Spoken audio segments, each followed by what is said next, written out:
Ja të kemi sërish së bashku dhe do bisedojmë sot për natën e ndërimit të viteve, por pa helmime dhe pa rreziqe. Për këtë do flasim së bashku me profesor Dr. Anton Xhibishev, i cili është toksikolog klinik, besoj i njohur për ju, me i cili do na tregoj pak më tepër se si të kemi kujdes që edhe në këtë natë festive të kujdesemi për shëndetin ton, që të mos përfundojmë në repartin e toksikologjisë nga shtëpia jonë e ngrohtë. Doktore, ja svi blagodaram što se delët našата emisija danes. Prvin da vi čestitam i na vas novogodišnjete praznici i vi blagodaram što odvojite vreme v ovoj period za ova emisija. И јас сакам да ви се заблагодарам што ете ме поканивте да бидам гостин во вашата емисија. Сакам да ги поздравам сите гледачи на Алсат телевизија, да ве поздравам вас овде екипата во студиото и уште еднаш да се заблагодарам што еве повторно ми се дава можност да гостувам во една емисија која што емитува програма на албански јазик.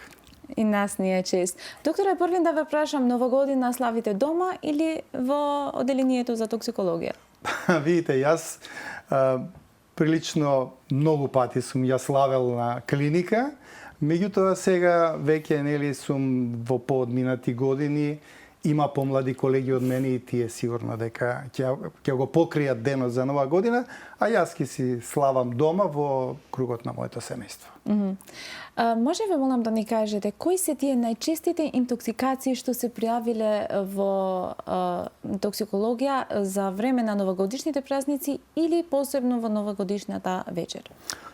Видите, сите ја чекаат таа вечерна или последниот ден од годината за да прослават. Таква е традицијата овде на нашиве балкански простори, па и во светот. И обично таа вечер сите се собираат, некои во кафеани, некои во кафулиња, некои во домашна атмосфера, со пријатели, со блиски и прославуваат. И сето е тоа добро, меѓутоа балканскиот менталитет вели дека последната ноќ од годината треба да се прослави со полна трпеза, на која што ќе има многу храна, различна храна и пијалоци во кои што ќе доминираат алкохолните пијалоци. И тоа е тоа што може во новогодишната ноќ да ни направи проблем. Значи, првиот проблем може да го направи внесувањето на поголема количина на алкохол или внесувањето на поголема количина на специфична храна, која исто така може да го изиритира организмот, да изиритира одредени функции во организмот или одредени органи со кои што може да предизвикаат одредени здравствени потешкоти, заради кои што ќе има потреба да се побара и лекарска помош. Меѓутоа, доминира злоупотребата на алкохол и во последните 15 години злоупотребата на алкохол се комбинира со злоупотреба на опојни дроги и злоупотреба на одредени лекарства, кои што во комбинација можат да предизвикаат уште потешки пореметувања на здравјето и можат дури и да предизвикаат такви тешки компликации заради кои што може да се загуби животот. Пред да поминеме во алкохолот и храната, би сакала да останеме во еден друг аспект.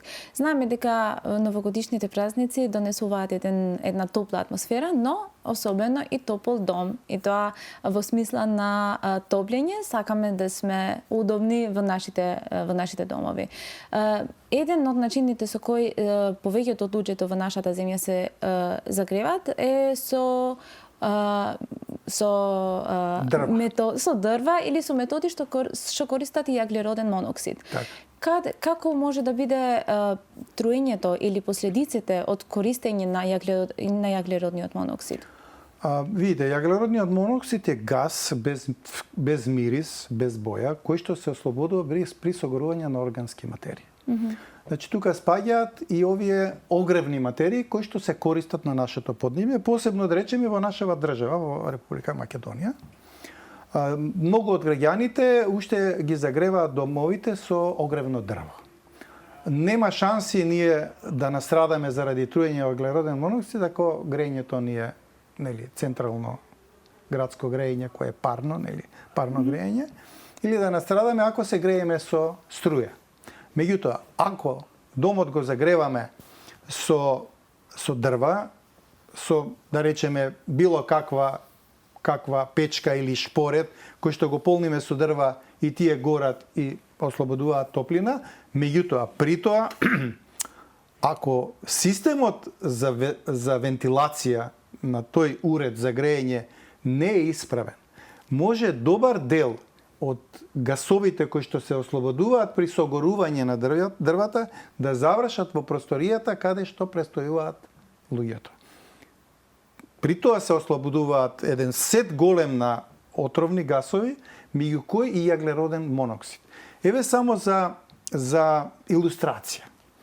Во минатите времиња, јас дури се сеќавам, сум имал другари кај што сум растел, албанци. Сме се дружеле, сме играле заедно. Зимно време посебно, нели, снег играме и влегуваме внатре и на мојот другар мајка му ни носи еден специјален сад кој што се вика мангал.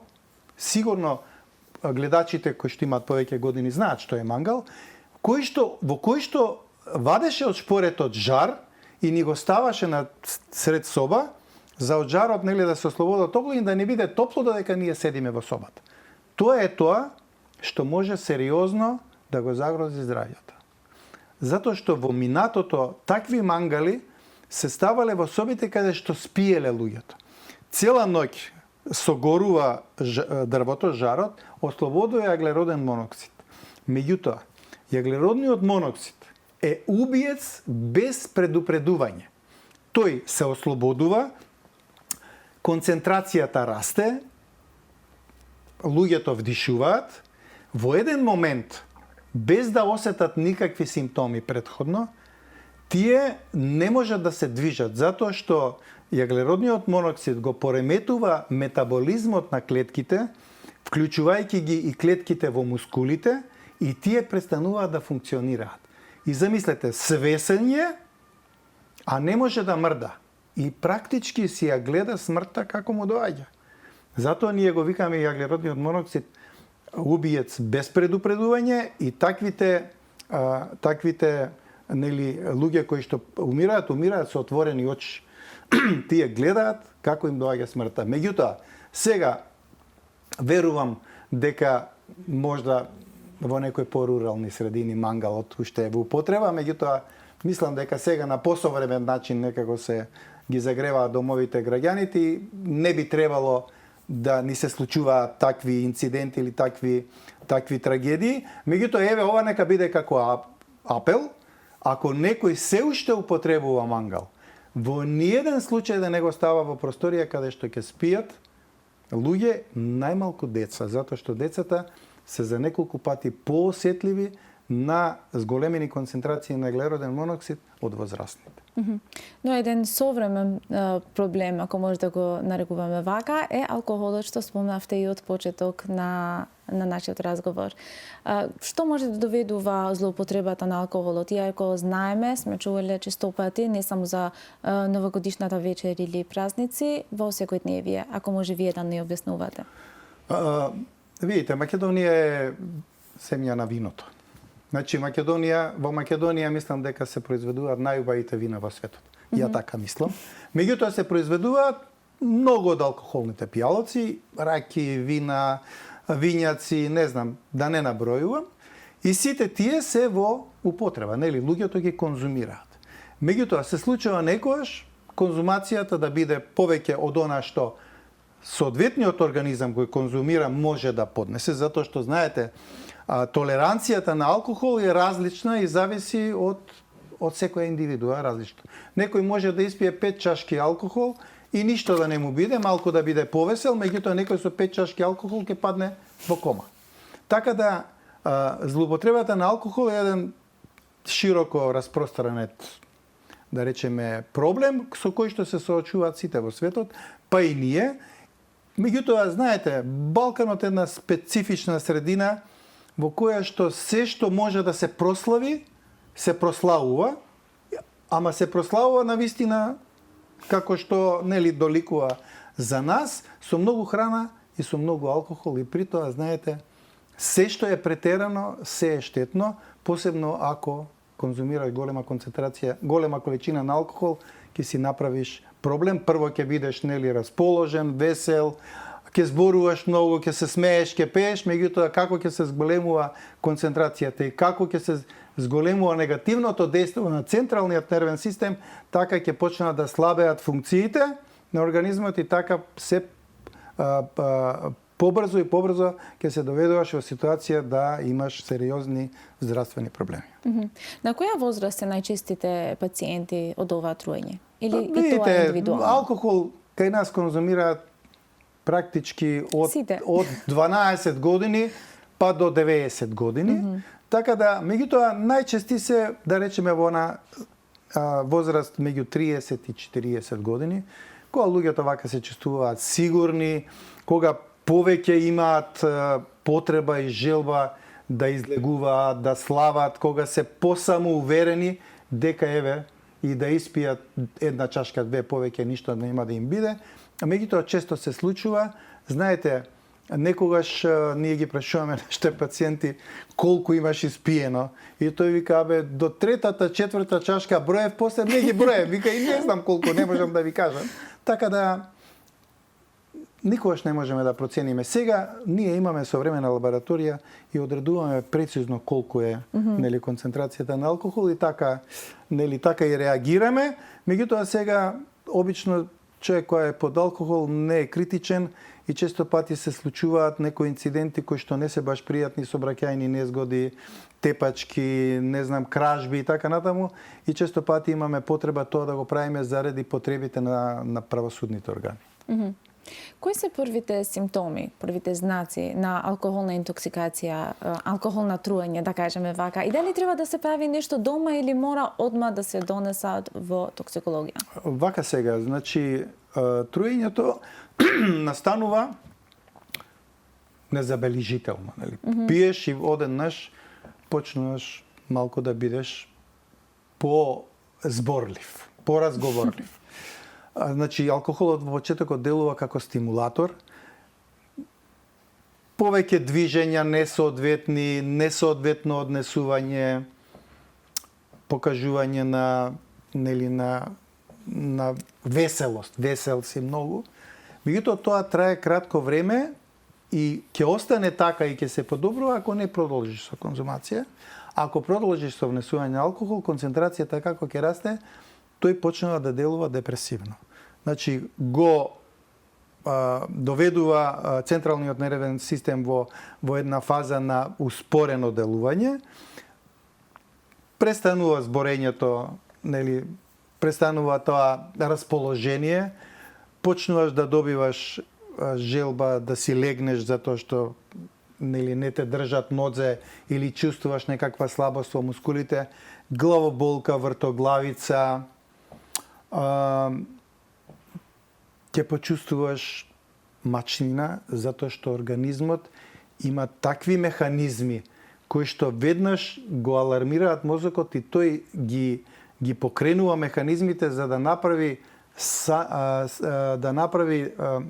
автодетоксикација со тоа што ќе направи нагони за повраќање за да се отстрани алкохолот од организмот. Значи ќе почнат нагони за повраќање, па и повраќање, што е многу, многу непријатно. Замислете сега во некое друштво со ачик луѓе, што викаат, со убаво друштво, ти се напиваш и почнеш да повраќаш. Мислам дека ќе оставиш многу негативен печаток на околината. Друго, нема да бидеш нема да бидеш способен во можност да седиш во столица, ќе паѓаш од столицата затоа што пореметен ти е центарот за равнотежа, ќе мора да те легнат. При тоа треба некој да внимава на тебе, затоа што кога ќе повратиш, ако не го повратиш алкохолот и храната, може да го вдишеш, ние тоа стручно го викаме аспирација, и при тоа да направиш животозагрозувачка состојба. Да се наполнат дишните патишта со храна и да го изгубиш животот. Тоа е она од кој што ние најмногу се плашиме кога добиваме пациент кој што е во алкохолизирана состојба или секогаш кога настапуваме во вакви едукативни емисии како вашава, тоа го потенцираме како најголема опасност.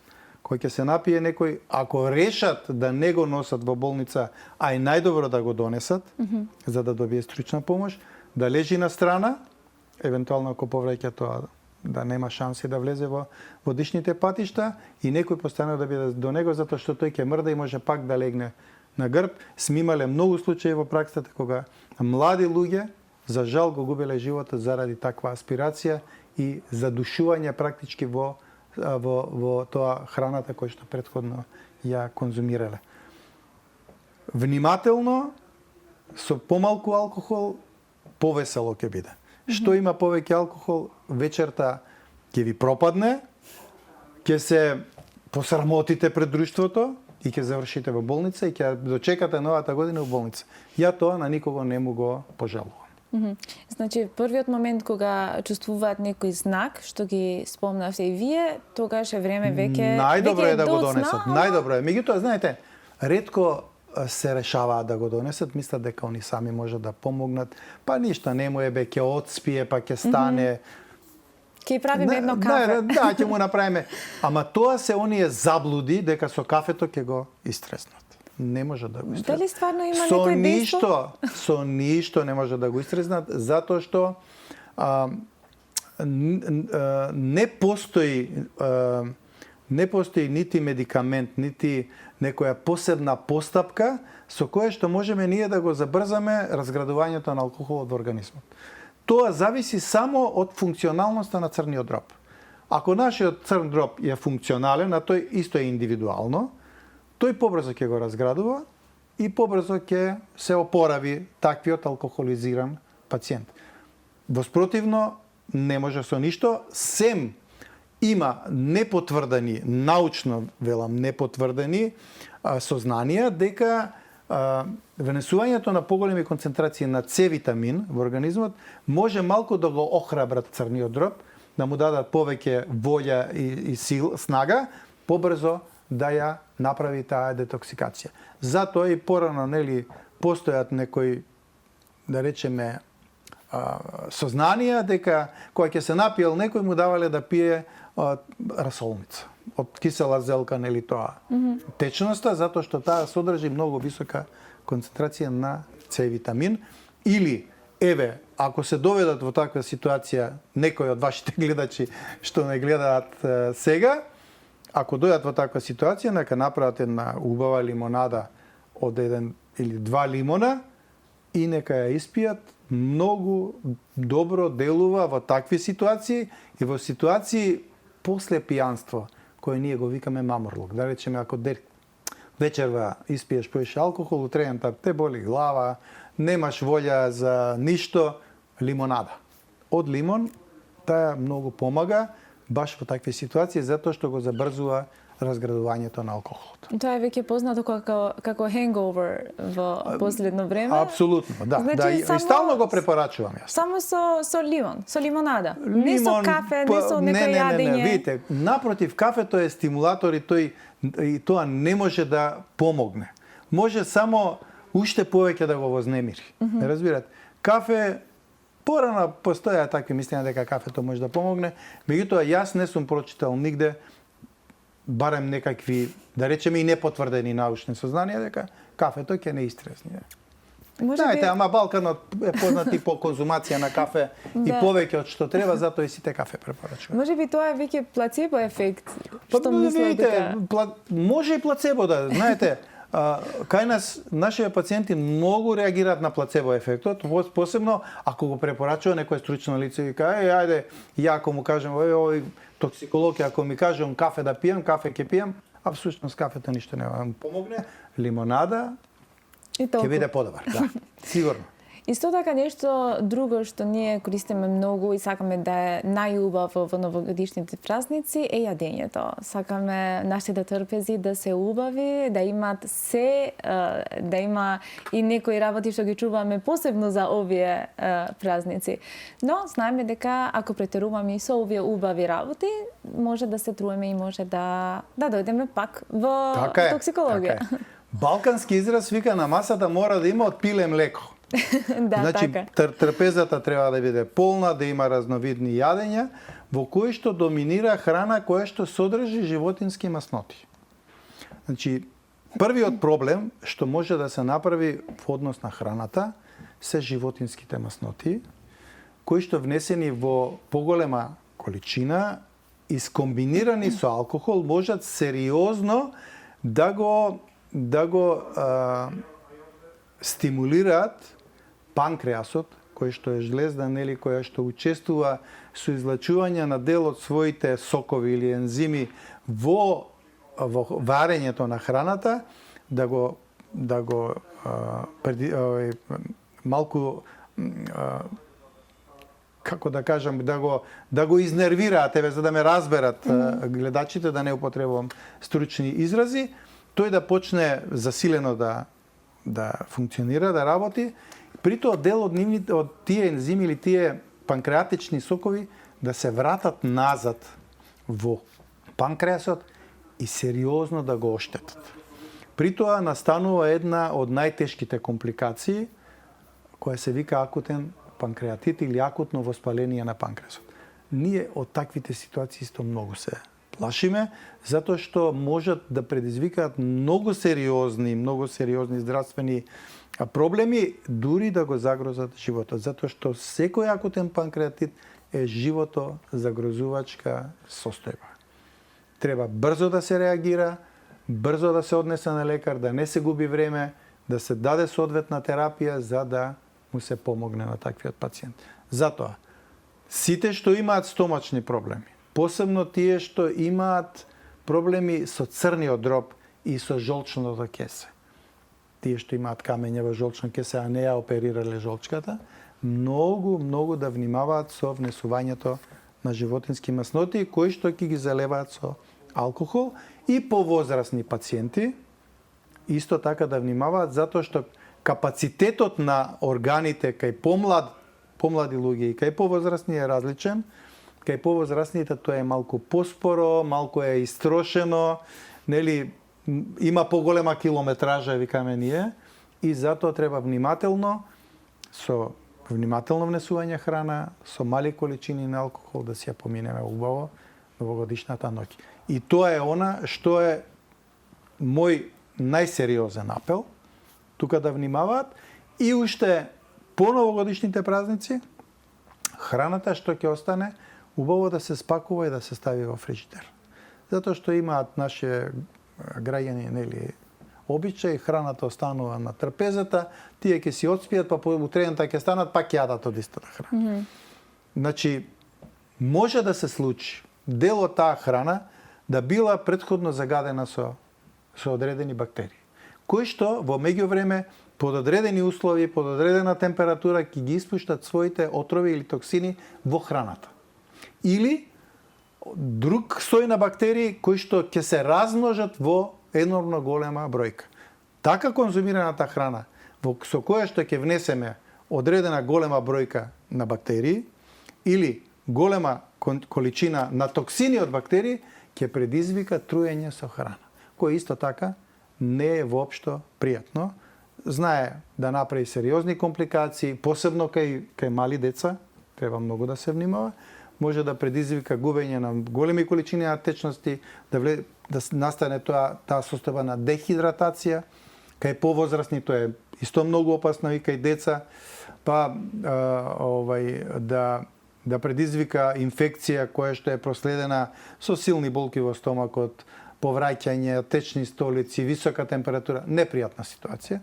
Затоа храната свежа приготвена, тоа што нема да се изеде, да се стави во фрижидер и во наредниот ден и таа да се конзумира, да не се чува во фрижидер неколку дена и од таа да се јаде, затоа што знаете секоја храна има рок на траење и ако ние го надминеме, се доведуваме во ситуација да изедеме нешто што ќе ни направи одредени потешкоти и здравствени проблеми.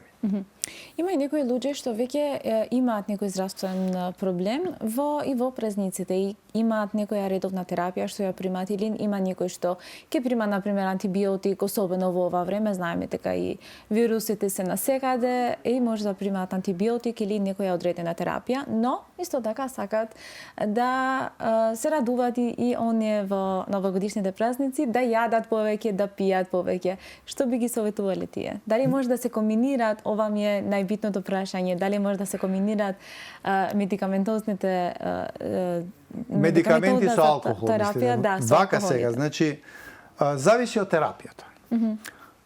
Повозрастни пациенти сигурно дека пијат одредени лекови за покачен крвен притисок, за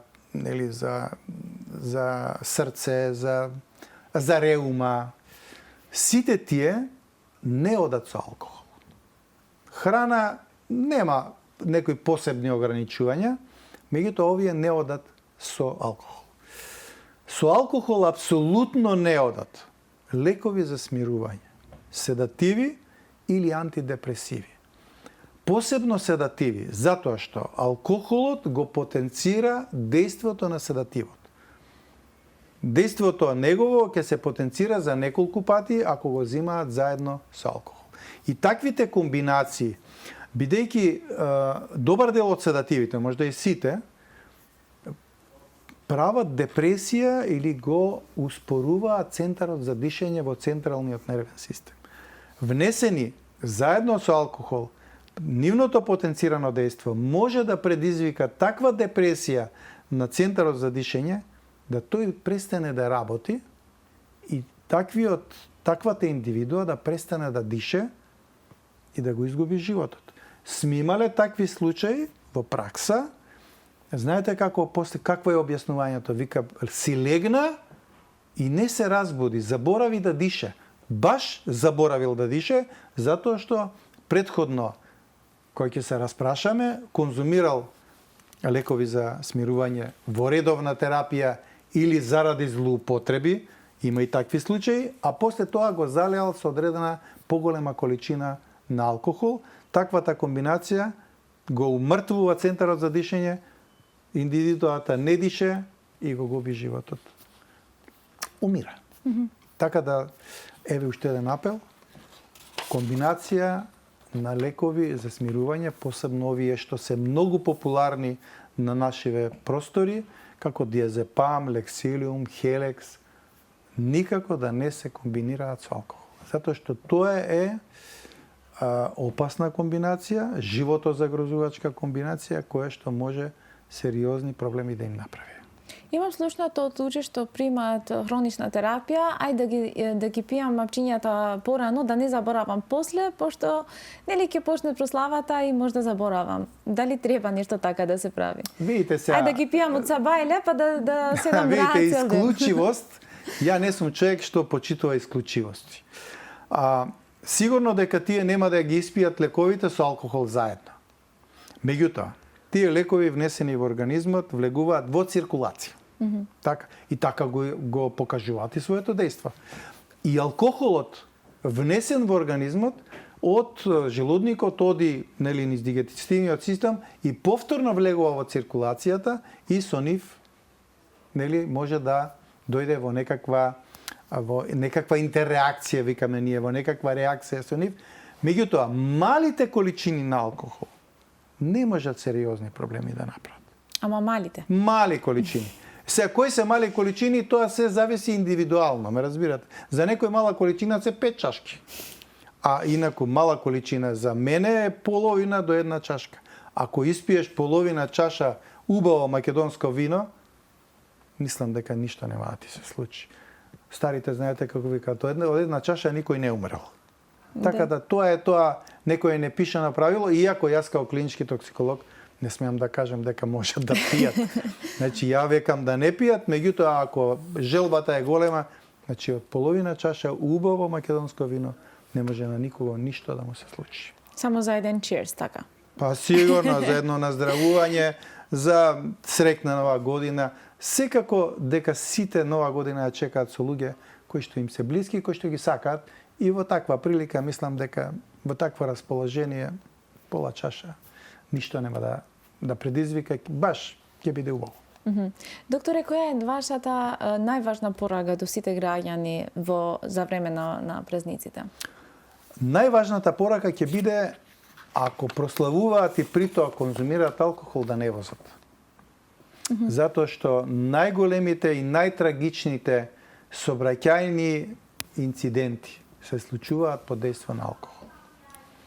И под дејство на опојни дроги, меѓутоа почесто под дејство на алкохол, седнуваме, пиеме и 2 чашки, иако сега е научно потврдено и докажано дека и при концентрација од 0,5 промили, она што нашите позитивни законски прописи го дозволуваат да го имаш во организмот кога возиш, може да предизвикаат сериозни пореметувања на одредени функции во организмот кои што учествуваат во правилно функционирање на организмот.